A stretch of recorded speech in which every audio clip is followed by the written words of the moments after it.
টিকটকে প্রেম হওয়া যুবতীর সাথে বিগত 7 মাসে একাধিকবার হয়েছে শারীরিক সম্পর্ক। বিয়ের কথা শুনে টিকটকার যুবতী বাড়ি আসলে সম্পূর্ণ অস্বীকার করে বসে হৃদয় হাসান নামের এই যুবক। বিস্তারিত একটু আমরা তাদের কাছ থেকে জানার চেষ্টা করবো। আসলে আপু, আপনার সাথে যে ঘটনাটি ঘটেছে তা একটু আপনি নিজের মুখেই বলুন। হয়েছে যে ওর সাথে আমার 7 মাসের প্রেম ছিল টিকটকে। 7 মাসে আমার সাথে প্রেম করে আমাকে বিয়ের আশা দিচ্ছে যে ও আমাকে বিয়ে করবে। তো সবকিছু ঠিকঠাক ছিল, মাঝখান থেকে ওর মানে টিকটকে যখন আমি ওকে মেসেজ দিই ও টিকটকে লাইনে ছিল না। পরে ও আমাকে একটা নাম্বার দিছিল, কন্ট্যাক্ট নাম্বার। ওই নাম্বারে আমি ওকে কল দিই, ও নাম্বারও ওর বন্ধ, সুইচ অফ। লাইনে কল দিই, লাইনেও নাই। পরে আমার একটা বান্ধবী আমাকে বললো যে তোর বয়ফ্রেন্ডকে তো আজকে এখানে দেখলাম। আমি কই দেখলাম? কয় ওর বউকে নিয়ে মার্কেট করছে। আমি কি ওর বউ আসলো কই থেকে? ও তো বিয়ে করে নাই। কয় না, ও বিয়ে করছে।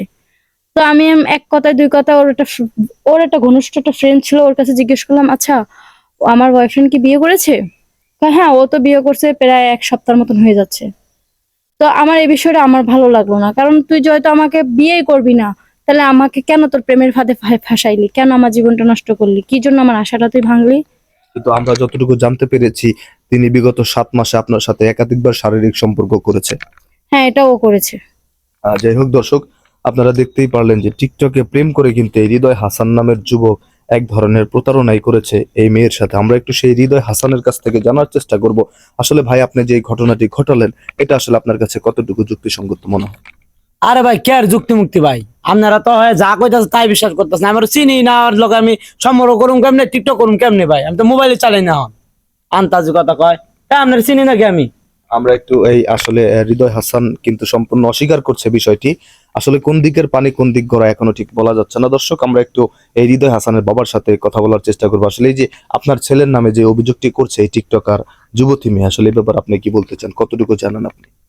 কি কবরে এখন এই কথা। এখন মা মরা সাওয়ালটা আমার, এই সাওয়ালটা দেন বিয়ে দিছি একবারে নিষ্পাপ, কত সুন্দর বউ, কাজকর্ম ব্যবহার আচার ব্যবহার সব দিক দিয়ে ভালো, বংশীকরের মেয়ে আনি দিছি। আর এই সাওয়াল টিকটক করে, আবার টিকটক করে করে আবার প্রেমও করে। কোন এখন আমি মুরব্বী মানুষ কি করি? এত বিয়াদব হয়ে গেছে যে আমি আদর করতে করতে মাথায় উঠে ফেলাইছি, কারণ ওই যে মা মরিছে কিছু করতে পারি না।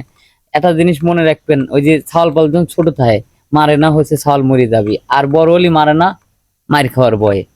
আবার দেখো এখনকার কালকার মেয়ে, আজকালকার মেয়ে করে দেখো মানে সম্মান বোধ দেখো, তারে বাপ মা কিভাবে তা মানুষ করেছে আল্লাহ পাকেই জানে।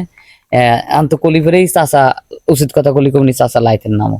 এরা কেবা করে ওই টিকটকে প্রেম প্রীতি করে, জানা নাই শোনা নাই চিনা নাই, একটা ছাওয়ালের সাথে পরিচয় হয়। আরে আব্বা আমি কিছুই করি নাই আরে হুদাই। বিয়াদব বাদ দে, একটা খালি আমার কইতাছ না।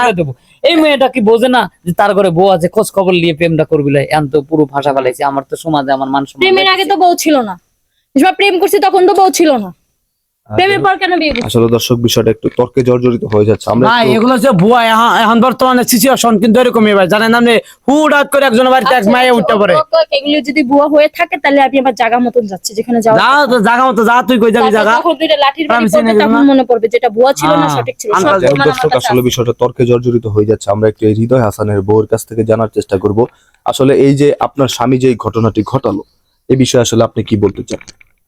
আমি ভাই কি বলবো, কারণ আমার বিয়ে হয়েছে 3 মাস হয়েছে, আমি এত কিছু তো জানি না। আর যদি জানতাম তাহলে তো আমি ওর কাছে বিয়ে বসতাম না, কারণ আমি তো একটা মানুষ নাকি। আর মানুষ হয়ে আমি এত কিছু জানলে কখন ওর কাছে বিয়ে বসতাম না। আর সুখ তো বলতে আমার কপালে নাই, সেটা তো দেখাই যাচ্ছে। তো এরকম যে হবে স্বামী, এটা কখনো ভাবি নাই। আসলে এই যে আপনার স্বামীর নামে যে অভিযোগটি, এই টিকটকার এই মেয়ের সাথে বিগত 7 মাসে একাধিকবার শারীরিক সম্পর্ক করেছে, এটা আসলে আপনি কতটুকু যুক্তিসঙ্গত মনে করেন? হ্যাঁ, একটা মেয়ের সাথে যদি এরকম কোনো ঘটনা না করে, হুট করে একটা মেয়ে এগুলা বলতে পারে না। ওর সাথে ওর সম্পর্ক, শারীরিক সম্পর্ক ছিল দেখে মেয়ে এত কিছু বলতেছে। তো আমি যদি এগুলা জানতাম কখনো আমি এই বিয়েতে রাজি হতাম না, বা আমি বউ হয়ে আসতাম না। তো এখন আর কি করব? আমার এত কিছু শোনার পরে এখন এখানে আমার সংসার করার কোনো ইচ্ছাই আমার নাই, কারণ আমার কপালে সুখ আল্লাহ লেখে নাই, সুখ নাই আমার কপালে।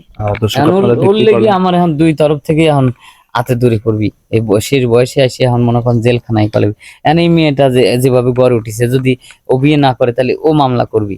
আবার এই মেয়েটা এখন মনে করো যে এখন ঘরের বউ, এনিক যদি মনে করেন যে ছাড়ি দেওয়া হয় তাহলে ফ্যামিলির থেকে একটা মামলা করবি। তাহলে আমি এখন কি করব? আমার এখন হাতে দড়ি পড়ে গেল এই ছাওয়ালটার লেগে। যাই হোক দর্শক, আপনারা দেখতেই পারলেন যে হৃদয় হাসান নামের এই যুবক কিন্তু টিকটকে এই ভদ্র মহিলার সাথে প্রেমের সম্পর্ক করে একাধিকবার শারীরিক সম্পর্ক করেছে, কিন্তু এখন সম্পূর্ণ অস্বীকার করছে। তো এরকম ঘটনা আসলে আমাদের দেশে অহরহ ঘটে যাচ্ছে। তো আপনারা যারা মেয়েরা আছেন তারা ছেলেদের সাথে রিলেশন করার আগে অবশ্যই একটু চিন্তা ভাবনা করবেন এবং সবার সাথে রিলেশনে জড়াবেন না। এই জন্যই আসলে সমাজে প্রচলিত একটি ভাষা আছে, প্রেম। প্রেম জিনিসটা খুবই কঠিন শব্দ। এই কঠিন শব্দটি থেকে সবাই বিরত থাকবেন। বাবা মা যেখানে বিয়ে দেয় সেখানে বিয়ে বসবে।